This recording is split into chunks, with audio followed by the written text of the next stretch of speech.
Josh, Tennessee Gunroom here today. Wanted to take a minute to talk to you about the 43X that I built for my EDC. That way you can kind of take from this if you're looking to build one, if you're interested in one, pros and cons of doing it yourself.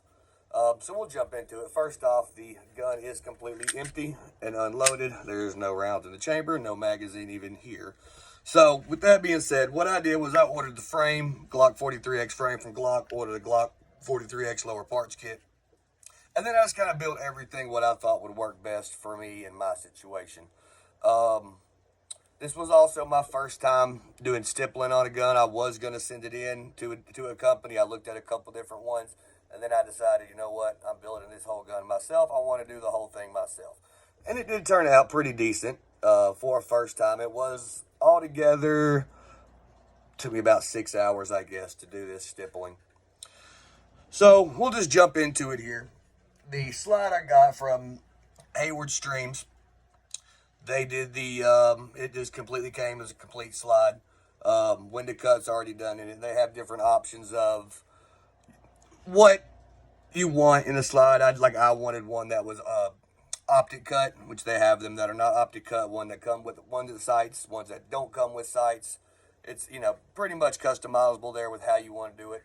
What I did was I ended up just going with some cheap sights off of eBay because I was going to be running, the red dot. I already had the red dot, so I was like, I wasn't too worried. But I will say I am pretty impressed with these little sights. They are really bright. But like I said, they were just some cheap sights off eBay. They're called TSA night sights or something like that. And I have used them, but like I said, my whole point of getting them was obviously I just didn't want to build a gun without sights on it in case something did happen with the optic. My trigger is a Glock factory lower trigger. All I did was I added the trigger itself is I think I want to say it's go-to gear was what I ordered it off of. And all it was I punched the factory Glock trigger off of the trigger assembly and then punched this one back on. So it is still a completely stock Glock trigger, which everyone knows Glock triggers aren't the best, but with the Gen 5s, I was actually pretty impressed with their triggers. I am running the Streamlight TLR6 light, and these lights aren't super bright. I want to say they're 100 looms, which, they don't compare at all to my TLR1, but for this, I'm wanting something really concealable. I don't want some big bulky light that sticks off. It does get the job done.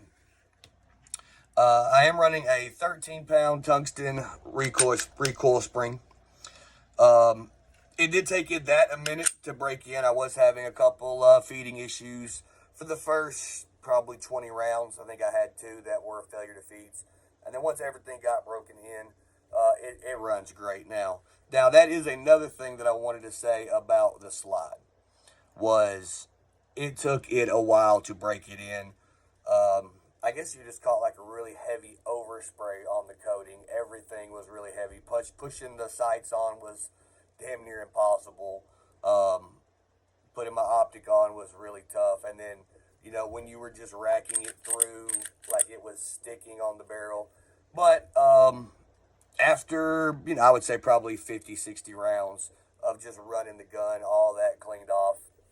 And she's run fine. I've probably put 1,500 rounds through this gun so far and haven't had any issues out of it since.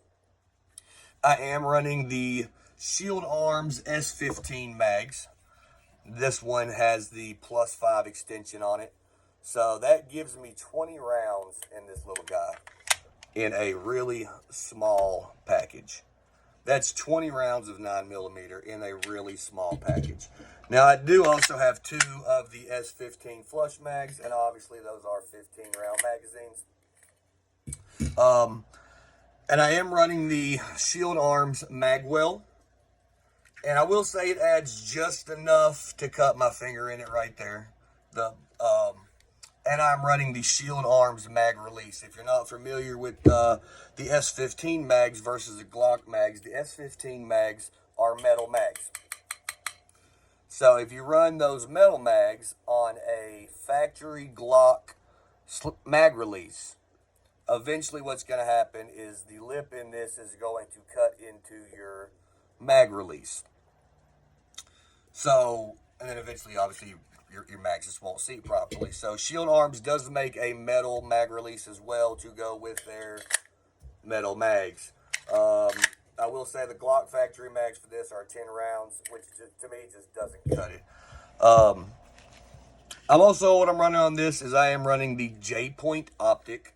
If you're not familiar with the J-Point, it's the same company that makes the Shield RMSC optic.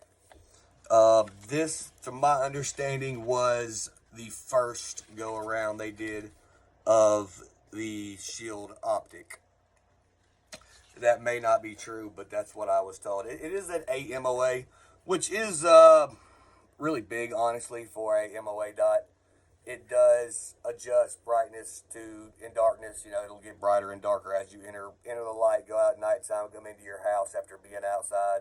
So that is a nice feature. The 8 MOA, like I said, it is kind of big. I do normally run about a 4 MOA, but it's not horrible. Especially, like I said, this is my EDC, so, you know, drawing it is really easy to find that 8 MOA dot, you know, from, you know, concealed carry, bringing it up to the ready position. So it's not absolutely horrible. Now, talk about price point. I have right at about, I want to say $1,300 in this build. I added it up. Had I just bought a Glock frame, sent it off to have the work done, sent it off to have the stippling done and all that, I believe I would ended up to get where I am now, somewhere around the $2,200 pattern. So, like I said, $1,300 is right about what I have in it. And like I said, I have put a bunch of rounds through this gun. I carry it every single day, and I absolutely love it. With that being said, after I built this, I ended up getting my hands on a Springfield Hellcat. And I have to say, honestly, the Hellcat versus the Glock 43X, in my opinion, straight out of the box, the Hellcat is a better option. I'll do a whole nother video on that at another time. But like I said, that's another video for another time. However, this is my carry gun. This is what I carry. I built this gun. I do trust this gun. And that pretty much is going to wrap it up for today. Like I said, if you like it, hit the like button, leave a comment down below, and tell me what you think.